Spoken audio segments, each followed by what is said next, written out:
DBC নিউজের ঈদের বিশেষ আয়োজন খেলার সাথী অনুষ্ঠানে সবাইকে স্বাগত জানাচ্ছি। আমি রিয়াসাদ আজিম। আজকের এই অনুষ্ঠানটা খুবই হাই প্রোফাইল, মানে এখানে আমার কথা বলতেই ভয় লাগছে। আমার সাথে যে দুজন রয়েছেন, একজন হচ্ছে বাংলাদেশের ফুটবল ইতিহাসের, আমরা যাদেরকে আসলে ওই ৩-৪ জনকে লেজেন্ডারি ক্যারেক্টার হিসেবে হিসাব করি, কাউন্ট করি, এবং বাংলাদেশের স্পোর্টস নিয়ে ফুটবল ক্রিকেট যাই হোক না কেন সব বিবেচনা এই মুহূর্তে যার সিদ্ধান্তের জন্য আসলে সবাই অপেক্ষা করে, Aminul Haque, ex captain national football team. এবং আমার সাথে রয়েছেন সাবেক অধিনায়ক জাতীয় ক্রিকেট দলের, সাবেক খেলোয়াড়, ক্রিকেটার, এখনো খেলছেন, খালেদ মাসুদ পাইলট। পাইলট ভাই, আপনার খেলাধুলা কেমন চলছে? আলহামদুলিল্লাহ, চলছে এখনো। গুড। খেলার মাঠে খেলে, খেলার বাইরেও খেলে, মাঠের বাইরেও খেলে, অন্যরকম খেলোয়াড় আমিনুল ভাই। মানে এখনো ফুটবল খেলি, ও জানে তো। রাইট। রাতে 4 নাম্বার অনেক কিছু এটা দেখছি আমি। পাইলট ভাই মানে ক্রিকেটার তো ছিলই সে, তারপরে ক্রিকেটও খেলে, পাশাপাশি সুযোগ পেলে ফুটবল খেলে। আমিও একদিন গিয়েছিলাম 4 নাম্বার মাঠে। 4 নাম্বার মাঠে, রাইট। আমিও একদিন গিয়েছিলাম। মানে ফুটবলার হিসেবে খুব একটা খারাপ না, তাই না?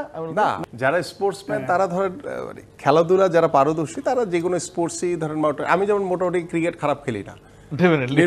নির্মাণ স্কুল ক্রিকেট খেলেছিলাম ছোটবেলায়।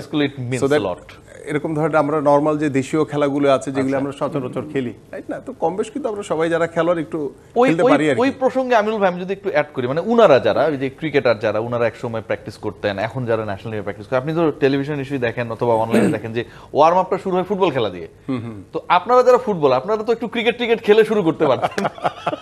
না, আসলে এই ধরনের ঘটনা কখনো ঘটেনি, কারণ আমাদের মানে ফুটবলটা তো একটু ওয়ার্মিং করার জন্য ধরেন একটু বল নিয়ে দৌড়াদৌড়ি করলে, ছুটোছুটি করলে একটু খুব তাড়াতাড়ি একটু সোয়েটিংটা হয় বা একটু ওয়ার্ম হয়, যার কারণে আমার কাছে মনে হয় যে শুধু ক্রিকেট না, অন্যান্য যে স্পোর্টসগুলো আছে ওইখানেই কম বেশ অনেকেই ধরেন ফুটবল বা একটু দৌড়াদৌড়ির মাধ্যমে কিন্তু তাদের ওয়ার্মিং আপটা শুরু করে আর সেই কারণে গ্রেটেস্ট খুব অল্প সময় কিন্তু ওয়ার্ম আপটা হয়ে যায়।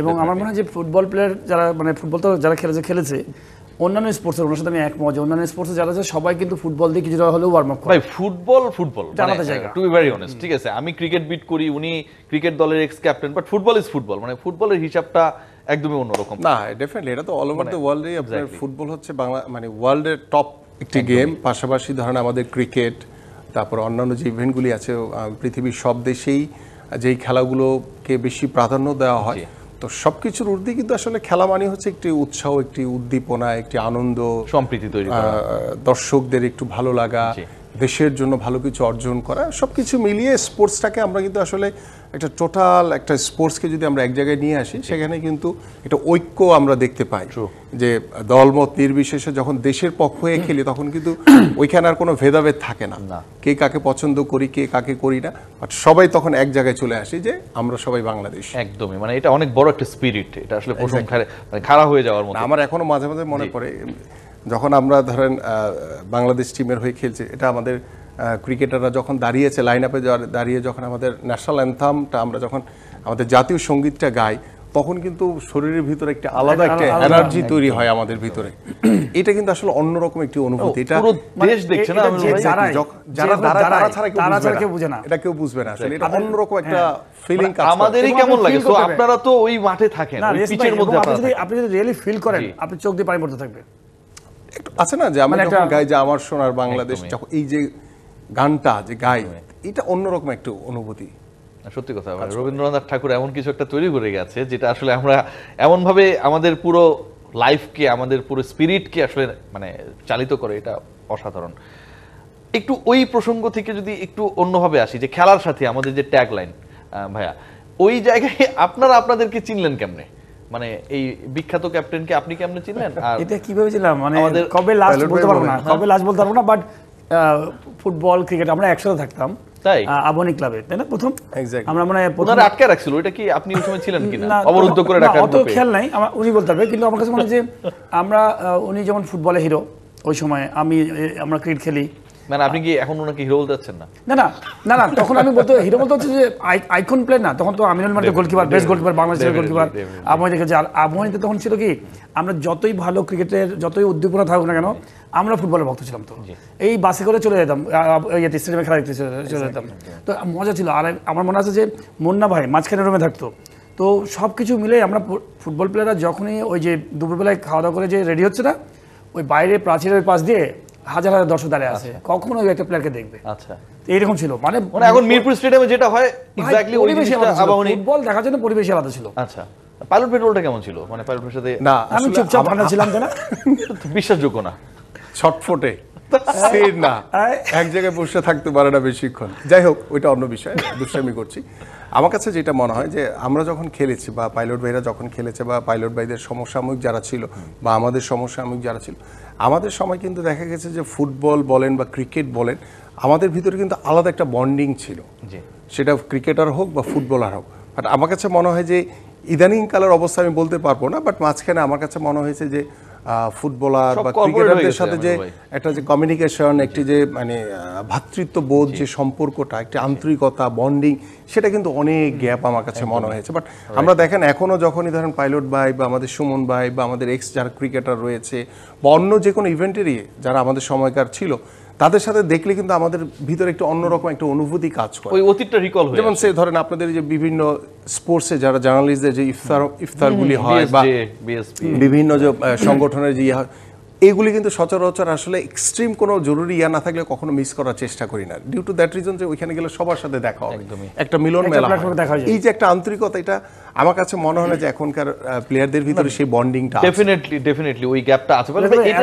এখনো আমার মনে হয় ভালো বন্ধু ফুটবল প্লেয়ারদের স্বপন ভাই, গাউস ভাই, ওরা আমার চেয়ে 1-2 বছরের সিনিয়র, কিন্তু এত সম্পর্ক, মানে স্বপন গাউস নাম শুনলে আমি তখন এই স্বপন গাউস মানে ওই ব্যাচগুলো মজার ছিল। এটা জাকির ভাই ওই খেলতো মজা, ওই মজাটাকে একটু কোরিলেট করি। মানে ধরেন ঈদের আয়োজনে আমরা আলোচনা করছি পাইলট ভাই, অনেক ঈদ তো আপনারা, আমি প্র্যাকটিস ধরেন আবহানী মাঠের ছোট্ট লন আছে না, এই প্র্যাকটিস করেই যাচ্ছে শুধু দেখতেই ভাই, উনি লিজেন্ডারি।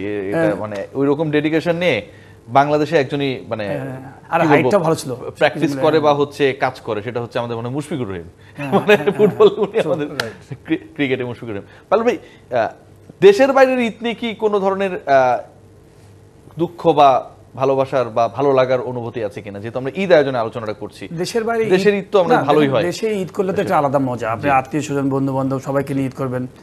আর আমরা ইউজ টু না, আমরা তো একটু ইমোশনাল আমরা সবসময়, তো বাট উপায় থাকে না, প্রফেশনাল লাইফে তো আপনাকে ওটা চিন্তা করতে হবে, স্যাক্রিফাইস করতে হবে যে আপনি দেশের জন্য খেলতে গেছেন। তো এরকম অনেকবার 3-4 বার পড়েছে, ওইভাবে ঈদ করেছি, যেখানে গেছি আমরা ঈদের নামাজ পড়ার চেষ্টা করেছি।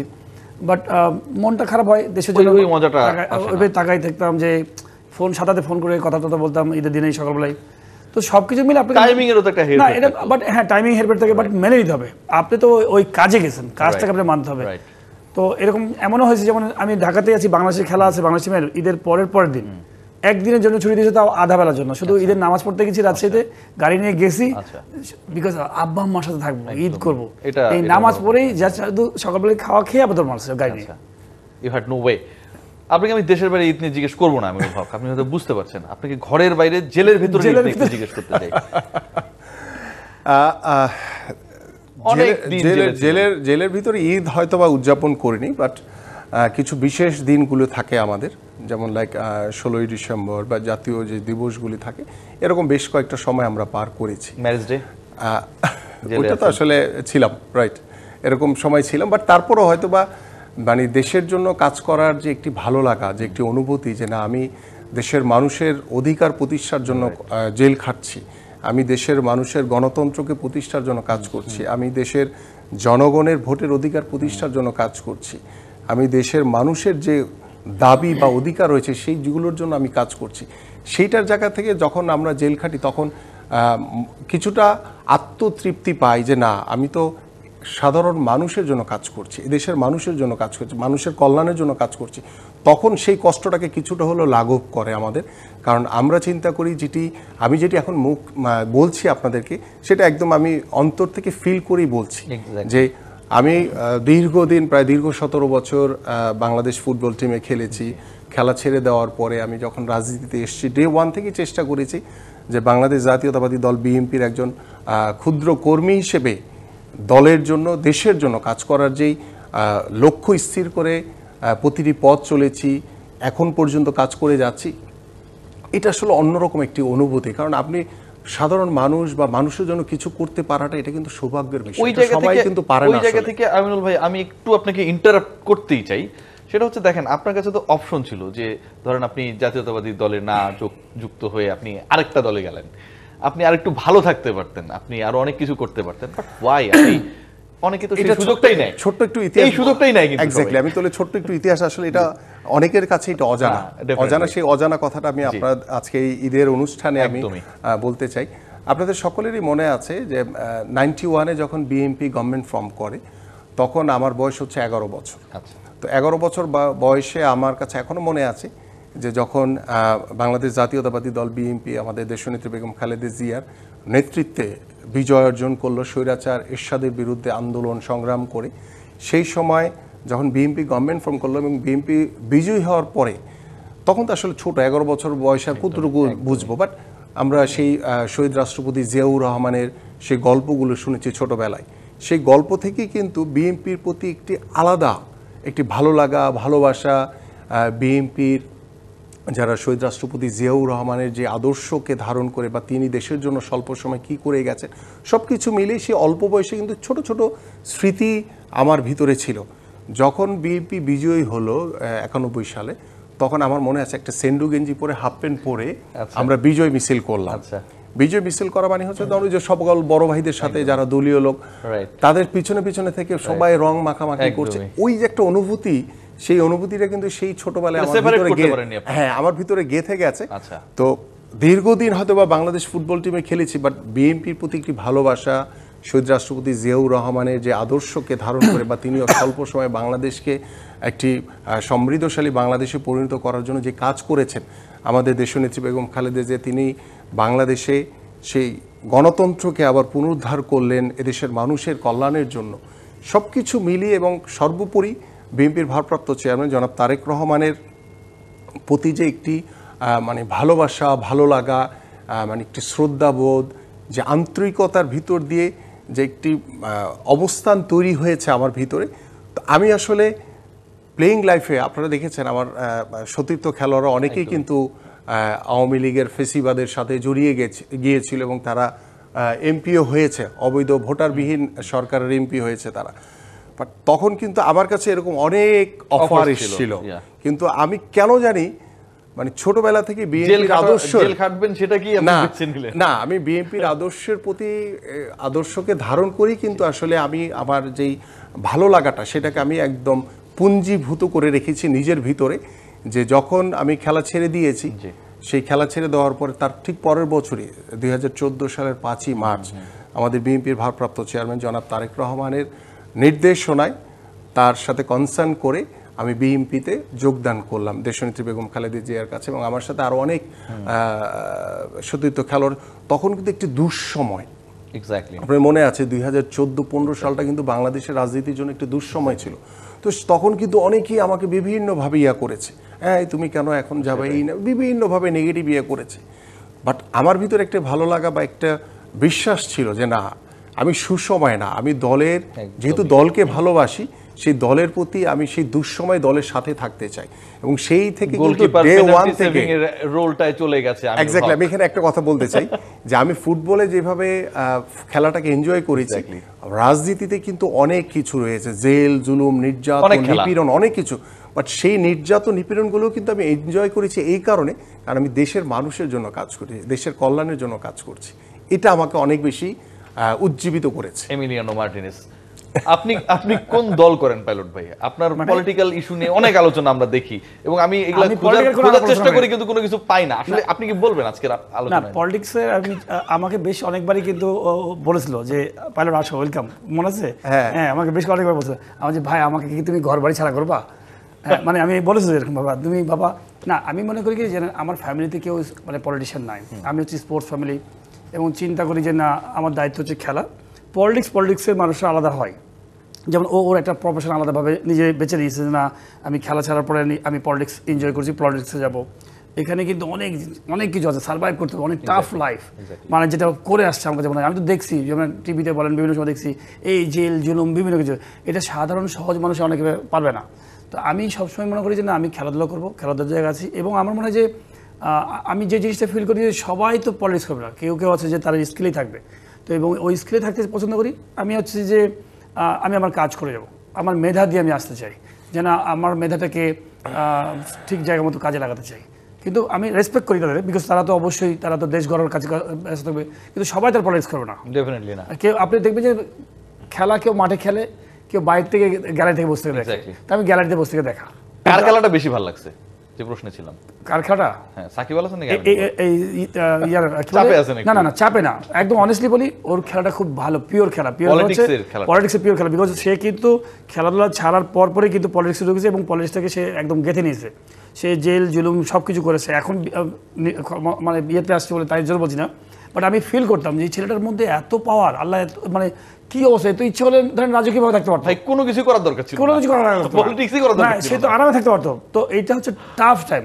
আর সাকিবের কথা যেটা বলছেন, আমি মনে করি যে সাকিবের ঘটনাটা একটু অন্য কেস আমার কাছে মনে হয়। অ্যাজ এ প্লেয়ার, আমাদের জুনিয়র ছোট ভাই, হয়তো অনেকে ভাবে যে সাকিব খুব অন্যায় কাজ করেছে। হ্যাঁ, ভুল করেছে, এটা স্বাভাবিক, কিন্তু আমার কাছে মনে হয় যে সে না গেলেই পারতো চোখ বন্ধ করে। তার কাছে তো এমপি কোনো ব্যাপারই না, সে সাকিব আল হাসান, সিম্পল একটা কথা, সে সাকিব আল হাসান, সবাইকে ফ্ল্যাগ নিয়ে চড়তে হবে এমন কোনো কথা নাই, সিম্পল একটা কথা। সে আরেকটা হচ্ছে যে আমি পলিটিক্সে যাবো কেন, আমি একদম আলাদা একটা ব্র্যান্ড সাকিব আল হাসান থাকবো, নিউট্রাল, আমি মানুষের জন্য দেশের জন্য কাজ করবো।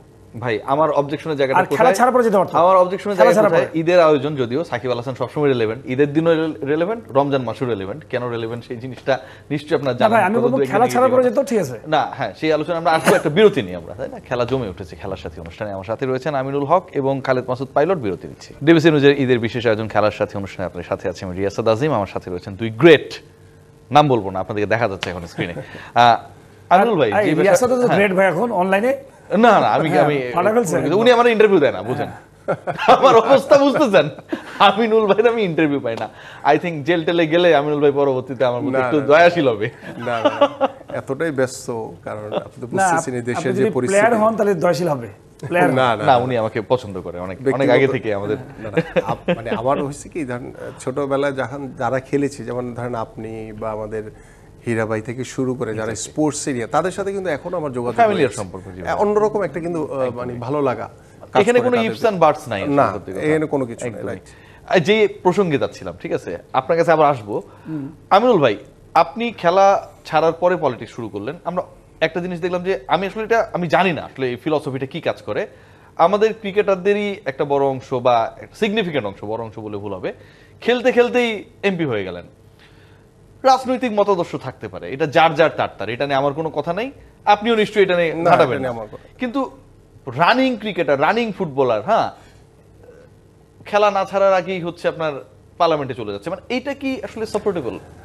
বিষয়টা হচ্ছে কি, দেখেন আপনার গত যেহেতু আমি পলিটিশিয়ান, সো দ্যাট আমার কথার ভিতরে পলিটিক্সটা থাকবে, খুব সচরাচর ভাবেই থাকবে। বাট আমি গত 17 বছরে ধরেন যে 3টা নির্বাচন হয়েছিল, হ্যাঁ, স্বৈরাচার শেখ হাসিনা যে নির্বাচনগুলি করেছিল, সেটা টোটালি কিন্তু জনগণ থেকে বিচ্ছিন্ন হয়ে সে জোর করে কিভাবে ক্ষমতায় থাকা যায়। কখনো সে আপনার বিনা ভোটে 154 সিট পেয়েছে, কখনো সে রাতের অন্ধকারে ভোট করেছে, আবার কখনো সে নাটকীয় ডামি নির্বাচনের মাধ্যমে সে নির্বাচিত হয়েছে। বাট সেখানে কিন্তু বাংলাদেশের জনগণের কোনো সংযোগ ছিল না, কোনো কিছু ছিল না। তো সে জনগণ থেকে বিচ্ছিন্ন হয়ে জোর করে ক্ষমতায় ধরে রাখার জন্য রাষ্ট্রীয় যন্ত্রকে ব্যবহার করেছে, রাষ্ট্রীয় প্রতিষ্ঠানগুলোকে ব্যবহার করে সে ক্ষমতায় বসেছিল। এইটা কথাটা বলার উদ্দেশ্যটা হচ্ছে, দেখেন বিভিন্ন সময় সে নিজের দলের প্রতি, ধরেন কিছু সেলিব্রিটি ট্রেনে, যেমন আমাদের অনেকে চিত্র জগতেরও কিন্তু অনেকে এমপি হয়েছে। যখন সে জনগণ থেকে বিচ্ছিন্ন হয়ে গেছে, বিচ্ছিন্ন হওয়ার কারণে তার তো কিছু ধরে আগাইতে হবে, মানে তার যে স্বৈরাচারী চিন্তা সেটাকে তো কিছুটা পাবলিকলি প্লেস করতে হবে। তো সেই চিন্তা থেকে সে, হ্যাঁ, তো কখনো সে ওই সাকিব, কখনো মাশরাফি, কখনো ওই যে কি চিত্রনায়ক ফেরদৌস, তাদেরকে ব্যবহার করেছে। এখন আমার কথা হচ্ছে, যেটি পাইলট ভাই বললেন এবং আপনিও বললেন, আমি যেমন খেলা ছেড়ে দেওয়ার পরে আমি রাজনীতিতে যোগ দিয়েছি এবং সেইটা দুঃসময় আমি একটু যোগ দিয়েছি। তো সেই থেকে আমি কিন্তু নিজেকে চেষ্টা করেছি দলের একজন ক্ষুদ্র কর্মী হিসেবে নিজেকে আস্তে আস্তে দলের জন্য, দেশের জন্য কাজ করার জন্য নিজেকে নিবেদিত করে দিয়েছি। কিন্তু যারা সাকিব কিংবা মাশরাফি, তারা তো এসে রেডিমেড এমপি হয়ে গেছে, তাদের তো কোনো দলের পক্ষে কোনো কিছু কাজ করতে হয় না, কোনো কর্মসূচিতে অংশগ্রহণ করা লাগে নাই, তারা টিকিট দিয়েছে, বিনা ভোটে এমপি হয়ে গেছে। এই জায়গা থেকে এসে কিন্তু আসলে আমি যেটি প্রথমেই বলেছি যে স্পোর্টস এমন একটি জায়গা যেখানে দলমত নির্বিশেষে কিন্তু একটি জাতিকে এক করে ফেলে। কিন্তু আপনি যখনই কোনো একটি দলের পক্ষে চলে গেলেন, তখন কিন্তু নিজেকে ডিভাইড হয়ে গেলেন। এখন সাকিবের কেন এমপি হতে হবে, মাশরাফিকে কেন এমপি হতে হবে, সেটা তো তারা খেলা ছেড়ে দেওয়ার পরও হতে পারতো। এবং তারা এমন একটি দলের সাথে গিয়েছে যেই দল বাংলাদেশের জনগণ থেকে বিচ্ছিন্ন ছিল, জনগণ তাদের কোনো ভোটের প্রয়োজন হয় নাই। তো যার কারণে কিন্তু এই প্রশ্নগুলো নতুন করে অ্যারাইজ করছে। এবং আমি যে কথাটি সবসময় বলেছি যে অনেকে আমাকে প্রশ্ন করেছে যে আপনি তো জেল জুলুম মামলা হামলার শিকার হয়ে ব্যাপকভাবে নির্যাতনের শিকার হয়েছি আমি, বাট আমি কখনোই চাই না যে কোনো স্পোর্টসম্যানের যাতে আমার মতো এই বিষয়গুলি ফেস করে তাকে আসতে হয়। আমার সামনে পাইলট ভাই বসা, আমি কিন্তু পাইলট ভাইকে অনেকবার বলেছি যে পাইলট ভাই আসেন আমাদের সাথে কাজ করেন, বাট সে বলছে ভাই এই সময় যাব না, নিজের চাকরি, যেহেতু সে পলিটিক্স করে না। বাট আমি তাকে মনে হয়েছে মারপ্যাচ বুঝে না, হ্যাঁ, যে মনে হয়েছে যে না আমরা ভালো ভালো মানুষগুলোকে পলিটিক্সে টানতে চাই, যে না যাতে পরিবেশটা চেঞ্জ হয়। কল করা মানে তো ডেফিনেটলি আপনাদের আমি মোটো পাইলট ভাই থেকে শুরু করে আরো অনেককেই বলেছি, আচ্ছা, যারা কোনো দলের সাথে জড়িত না, তারা নিউট্রালি মনে হয়েছে যে তারা দেশের জন্য খেলেছে, তারা দেশে যেহেতু খেলা ছেড়ে দিয়েছে তাহলে দেশের সাথে মানুষের জন্য কাজ করবে। এক্স্যাক্টলি। পাইলট ভাই, আমি সাকিবের জন্য কি মন খারাপ হয়? যে জিনিসটা আমাদের পলিটিক্সের সবচেয়ে একটা বড় প্রবলেম হচ্ছে যে আমাদের পলিটিক্সে খুব নোংরামি আছে, যে অসম্মান করা খুব। ধরেন আপনি পলিটিক্স আপনি করতে পারেন, ইনিও করতে পারে, কিন্তু আপনাকে বাজে কেস দিয়ে বা বাজেভাবে আপনাকে ইয়া করা, এগুলো খুব হ্যারাসমেন্ট করা, এটা আমার কাছে মানে খুব বাজে। আপনি দুই পক্ষ, আপনি খেলতে আসছেন মানে মাঠে খেলবেন, ম্যাচ খেলার পরে দুজনে তো হ্যান্ডশেক করবে। তো আমার কাছে মনে হয় অফ দ্য ফিল্ড এনারা খুবই খারাপ অ্যাটিটিউড ছিল বিগত, আমি যেটা আমার পর্যবেক্ষণ। ফুটবল ক্রিকেটে কি কোনো ক্লাশ ছিল ইন্টারনালি আমাদের ফুটবল ক্রিকেটে? হ্যাঁ, মানে পলিটিক্সের কথা বলছি। না না না, আমি যেমন ক্লাবে থাকতাম, অনেকে ধরেন বাসা থাকতো ঢাকাতে, বাট আমার সবচেয়ে বেস্ট ফ্রেন্ডরা ছিল আমার মানে ক্লাবে ফুটবল এবং ক্রিকেট এবং হকি, মামুনরা ছিল। তো আমরা একটা বিশাল ফ্যামিলি, জুমন ভাই ছিল, মনে আছে জুমন ভাই সারা বছর থাকতো, রহমত ভাই, আমরা মানে একটা বিশাল কমেডি, বিশাল মজার মধ্যে থাকতাম এবং এত সুন্দর এনভায়রনমেন্ট ছিল। বড়রা আমাদেরকে সুন্দর গাইড করতো, ওনাদেরকে ফলো করতাম যে কি করছে ও কি করছে, তো সবকিছু মিলে খুব ভালো একটা এনভায়রনমেন্ট ছিল। সাকিবের জন্য কি আপনার কোনো ধরনের দুঃখবোধ কাজ করে? আমি খুব মিস করি, বিকজ এত বড় একটা গ্রেট প্লেয়ার, কারণ 6 মাস ভুল করে ফেলেছে। তাই আমি ছোট্ট একটা এক্সাম্পল বলি, যেহেতু ঈদের প্রোগ্রাম একটু বলেই দিই আপনাকে। 2018 সালে নির্বাচন হয়েছে, তো আমাকে তো অনেক আগেই সে বলছিল, আমি কিন্তু 2018 সালে রাজশাহী থেকে আমাকে সামহাও কোনো একটা জায়গা থেকে আমাকে কিন্তু বলছিল যে ইলেকশন করার জন্য। কিন্তু আমার কাছে মনে হয়েছে, অনেস্টলি বলি, যে আমার কাছে এবং আমার বন্ধু বান্ধব সবাই জানতো, মোটামুটি সবাই জানতো। এটা কোন দল থেকে? আপনি বুঝতে পারছেন কোন দল, যে দল সরকারি দল সে দলই তো, সে বিরোধী দলে যাবে। আমি ভয়ে যাইনি মারামারি করতে ভাই, যে মার খেয়ে মরে যাবো ভাই, হ্যাঁ না নর্মালি। তো আমার কাছে মনে হচ্ছে যে ধরেন আমি প্লেয়ার খালেদ মাসুদ পাইলট, যে মানুষের ভালোবাসা নিয়ে এখানে আসছি, আমি কারোই ভোট পাবো না, আমি অথচ ভোটে পাশ করে যাব, আমার কাছে খুব ইনজাস্টিস মনে হচ্ছে। যে আমি ইলেকশন করলে ওই রাইটসটা নিয়ে আসবো যে জনগণ ম্যান্ডেট দিয়েছে আমাকে, তাছাড়া করবো না, করবোই না। তো পরে 2023-এও কিন্তু আমাকে আমি ওই সুযোগটা আরেকবার আসছিল, আমাকে জন বলেছে, আমি বলছি ভাই আমাকে মাফ করেন, আমি এগুলোর মধ্যে থাকবো না, আমার ফ্যামিলিতে আমার স্পোর্টস। আপনাকে কি আসলে আওয়ামী লীগ লাইক করতো, নাহলে আপনি বিসিবি ইলেকশনে মানে 2-3টা ভোট পেলেন? আমি যদি আওয়ামী লীগের সাথে না না, আমি কিন্তু আওয়ামী লীগ বিএনপি করে না ভাইয়া, না না না নাসিব ইয়া ভাই, আমি আওয়ামী লীগ দল করতামই, তাহলে গত ভোটে ফেল করতাম না। তাহলে গত ভোটে আমি ধরেন কনফার্ম আমি ডিরেক্টর ফেল করে, বাট আমি হচ্ছে বিরোধী দল সবসময়। বিরোধী দল মানে কি, আমি খারাপ জিনিস দেখতে পারি না, মানে আমি অন্যায় করবেন। এই যে ধরেন বাংলাদেশের ক্রিকেটের কথা বলেন, আমি যে এতগুলো কথা বলে এসছি এতদিন ধরে, 10 বছর 5 বছর 7 বছর ধরে, কি বলে এসছি যে বাংলাদেশ ক্রিকেট ডেভেলপ করে নাই। আমি কেন বোর্ডে যাইনি, সবসময় বাজে কথা বলতাম, বাজে বলতে তাদের বিরোধী দলের কথা বলতাম, কিন্তু আমরা ডেভেলপ করি না তো ভাই। আপনি 15 বছর এখন কি বিরোধী অবস্থা, এখন বিরোধী মতের অবস্থা কি? এখন বিরোধী মতের অবস্থা কি? এখন তো কিছু নেই, এখন তো সরকার তো স্বাধীন, এখন যদি মতামত দেন, সেই মতামতটা আমি একদম রাইট পরিকল্পনার কথা বলবো সবসময়, যে রাইট ট্র্যাকের কথা বলবো, সেটা যেই হোক, আমি সবসময় রাইট ট্র্যাকের কথা বলবো। জি আমিনুল ভাই, সাকিব আল হাসান কি মিস করেন কিনা? না, আমার সাথে তো মিস করে, মন থেকে মিস করে। না না না না, বাট আমার কথা হচ্ছে কি, দেখেন আমার কাছে আমার দেশ আগে, আমার এই দেশের মানুষ আগে। তা আমার জনগণ বা আমার দেশের মানুষ যেটার পক্ষে থাকবে, আমি আমিনুল সেটার পক্ষে থাকবো। তা আমার জায়গাটা হচ্ছে সেখানে, যে আমি যে একটু আগে বললাম যে সাকিব বাংলাদেশের একজন গ্রেট ক্রিকেটার, নিঃসন্দেহে দলমত নির্বিশেষে সবাই তাকে পছন্দ করত।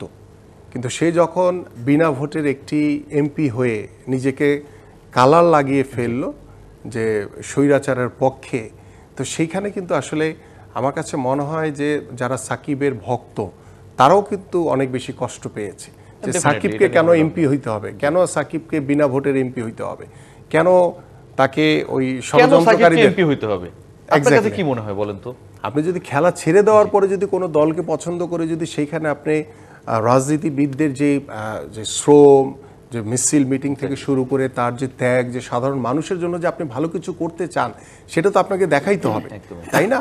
তা আপনি তো হঠাৎ করে এসে রেডিমেড যদি আপনি যদি হঠাৎ করে এসে রেডিমেড এমপি হয়ে যান, মন্ত্রী হয়ে যান, তখন তো আপনি মানুষের সেই চাওয়াটা, প্রত্যাশাটা পূরণ করতে পারবেন না কখনোই।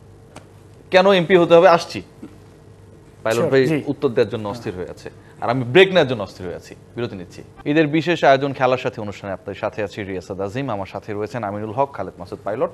এরপরে আসলে অ্যাস্ট্রোনের যে পরিচিতি দেওয়ার দরকার সেটার দরকার নেই।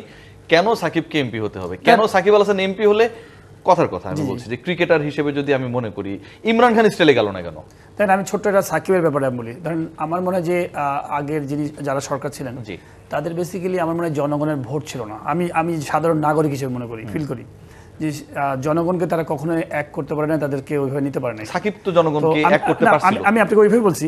তো লাস্ট আমার কাছে মনে হয় যে গভর্নমেন্টের প্ল্যান ছিল যে আমরা সেলিব্রিটি যাদের কাছে সোশ্যাল মিডিয়া হোক বা বিভিন্নভাবে যে প্রচুর ফ্যান ফলোয়ার্স আছে, তাদের ওই জনপ্রিয়তাকে আমি কাজে লাগাবো এবং বিদেশি কূটনীতিকদেরকে আমি দেখাবো যে দেখো ইনারা এই সেলিব্রিটিরা বাংলাদেশে ইলেকশন করতে আসছে, যেটা আমার অনুধাবন একজন নাগরিক হিসেবে। এটা 100% আমার অনুধাবন। এবং এইভাবে আমার কাছে মনে হয় সাকিবকে আমার কাছে মনে হয় নিয়ে আসছে যে সাকিব কি দ্যাট মাচ ফুল যে ওরে নিয়ে আসলো, চলে আসলো। রিয়াসাদ ভাই আপনি আমি কাউকে অসম্মান করে বলছি না, বাট আগের গভর্নমেন্টে যিনি প্রাইম মিনিস্টার ছিলেন উনি এমন পাওয়ারফুল ছিলেন, উনি যদি এদিকে তাকায় তো ওইটা মানে আপনি ধরেন বুঝতে হবে যে তার মানে তোমাকে দিকে আমি তাকাইছি। আপনি তো রিজেক্ট করছেন। আমি একটু অ্যাড করি এখানে, অবশ্যই স্বৈরাচারের যে ভয়াবহ রূপ, ভয়ঙ্কর যে ফ্যাসিস্টের যে চেহারা, সেই চেহারা দেখে যে কেউই ভয় পাইছে। আমি তাই না ভাই, কি বলো ওই যে বললো আপনি যদি ধরেন সাপোজ আমি এক্স প্রাইম মিনিস্টার কথা বলছি, আচ্ছা উনি যদি বলে যে রিয়াসাদ আমি তোমাকে এমপি বানাবো, তুমি আর চিন্তা করো না, আপনি কি বলতে পারবেন যে না আমি এমপি হব না, আমি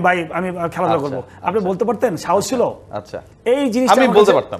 এইটা ভাই এখন বলতে পারছেন, বিকজ এখন নাজমুল হাসান পাপনকে ভাই আমি যেভাবে প্রশ্ন করছি, ওনার ক্ষমতা নিয়ে আমি যেভাবে প্রশ্ন করছি, আমার তো অনেক কিছু হয়েছে। আমার অ্যাক্রিডিটেশন বাতিল হয়েছে, পতাকা অর্ধনমিত ছিল, আমার চ্যানেলকে ঢুকতে দেয়নি। আমিও তো এরকম বলেছি, আমার বস দিলু খন্দকার আমিনুল ভাইয়ের কাছের লোক, ঠিক আছে, সে পর্যন্ত গিয়ে গ্যাঞ্জাম করছে।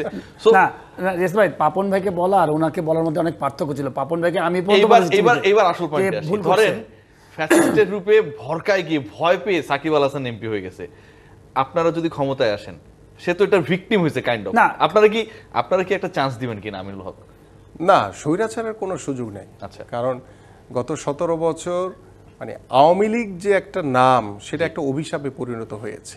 তো সেই জায়গা থেকে এই গত 17 বছরে যারা ফ্যাসিস্টের সাথে জড়িত ছিল, যারা স্বৈরাচারের সাথে জড়িত ছিল, যারা দোসর হিসেবে কাজ করেছে, তাদের সুযোগ বাংলাদেশে বা তাদেরকে কোনো রকম স্পেস দেওয়ার কোনো সুযোগ আমি দেখি না। বাংলাদেশ জাতীয়তাবাদী দল, আপনি যে প্রশ্নটি একটু আগে করলেন যে বিএনপি আসলে কি করবে, বিএনপির সাথে এখানে অন্যান্য দলের পার্থক্যটা হচ্ছে এখানে। কারণ আমরা স্পষ্ট, আমাদের বিএনপির ভারপ্রাপ্ত চেয়ারম্যান জনাব তারেক রহমান সবসময় একটি কথা আমাদের বলেন যে আমরা সবসময় জনগণ যা বলে, জনগণের কথাকে প্রাধান্য দিয়ে আমরা আমাদের সবগুলো কর্ম পরিকল্পনা করব। যার কারণে দেখেন গত 17 বছর স্বৈরাচার যা করেছে সেটা আমরা দেখেছি, কিন্তু এই গত 17 বছরে কিন্তু অনেক বাধা বিপত্তি পেরিয়েও আমরা কিন্তু বিরোধী দলেও ছিলাম না, তারপরও কিন্তু আমরা জনবান্ধব বা জনগণের পাশে যখনই কোনো ক্রান্তিকাল এসছে, যেমন করোনার সময়ের কথা বলেন, কোনো দুর্যোগ মুহূর্ত বলেন, বন্যার সময় বলেন, বাংলাদেশ জাতীয়তাবাদী দলের প্রত্যেকটি নেতাকর্মী কিন্তু সেই অসহায় মানুষগুলোর পাশে ছিল। এটা একদম চিরন্তন সত্য কথা। এবং আমরা 5ই আগস্টের পরে আমাদের প্রতি যে নির্দেশনা রয়েছে যে তোমরা জনগণের কাছে যাও, মানুষের ভাষা বুঝে তোমরা কাজ করো, এবং সেই লক্ষ্য নিয়েই কিন্তু আমরা কাজ করে চলেছি। কারণ আমরা যেটা বলছি বা আমি এই মুহূর্তে আপনাকে যেটা বলছি, এটা একদম অন্তর থেকে ফিল করে আপনাকে বলছি। আমিনুল ভাই আসলে মানে অন্য কিছু বলার সুযোগও নেই আসলে, আমি যতটুকু আপনাকে পার্সোনালি চিনি। পাইলট ভাই, মানে পলিটিক্স মানে টু সাম এক্সটেন্ট কি মনে হয় যে আমাদের ক্রিকেট বা আমাদের ইতিহাসের সেরা ক্রিকেটারদেরকে just for involving with the politics একটা খুব বাজে সিচুয়েশনে নিয়ে গেল?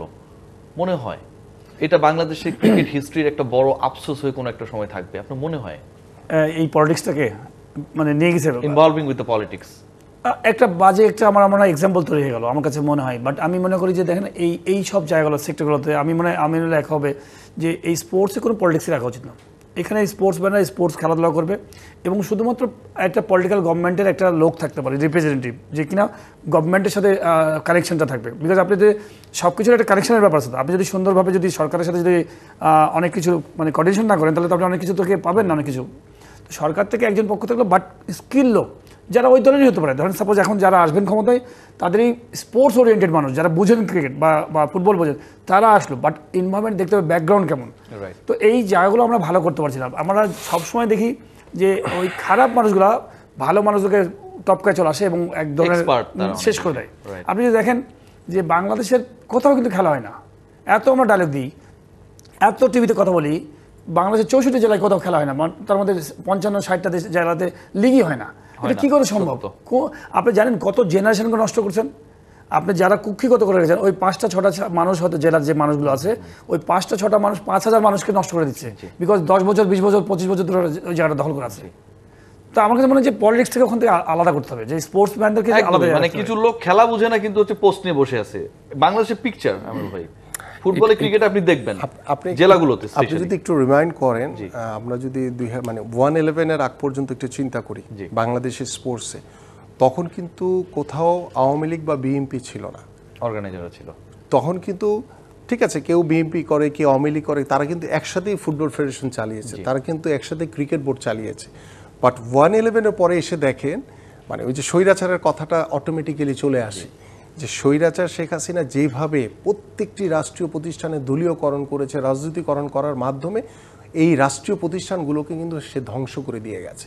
আজকে দেখেন এমনভাবে রাজনীতিকে স্পোর্টসের ভিতরে ঢুকিয়ে দেওয়া হয়েছে, যেটি আমি 5ই আগস্টের পরে আপনাদের মনে আছে যে ক্রিকেট বোর্ডের সামনে আমাদের একটি মানববন্ধন ছিল, ফুটবল ফেডারেশনের সামনে আমাদের মানববন্ধন ছিল। আমি কিন্তু একটি কথা খুব জোর গলায় বলেছি, এখনও বলছি, যে আল্লাহ যদি আমাদেরকে কখনো সুযোগ দেয়, আমরা শতবার চেষ্টা করব এই স্পোর্টস থেকে রাজনীতিকে দূরে রাখতে, ক্রীড়াঙ্গনকে রাজনীতি থেকে দূরে রাখতে। কারণ আমরা ওইখানে চাই যে যারা মাঠের সংগঠক, যারা স্বপ্ন দেখে বাংলাদেশের ফুটবল নিয়ে, বাংলাদেশের ক্রিকেট নিয়ে, যেখানে কোনো রাজনীতির প্রভাব থাকবে না। হ্যাঁ, রাজনীতির প্রভাবটা থাকবে কিভাবে? সেটা হচ্ছে যে স্পোর্টসকে ডেভেলপমেন্ট করার জন্য, কাজের জন্য। ওই পয়েন্টটা আমি ভাই একটু জাস্ট অ্যাড করি, একদম শেষ পর্যায়ে আমরা আছি, যে সামনে ক্রিকেট বোর্ড ইলেকশন আছে।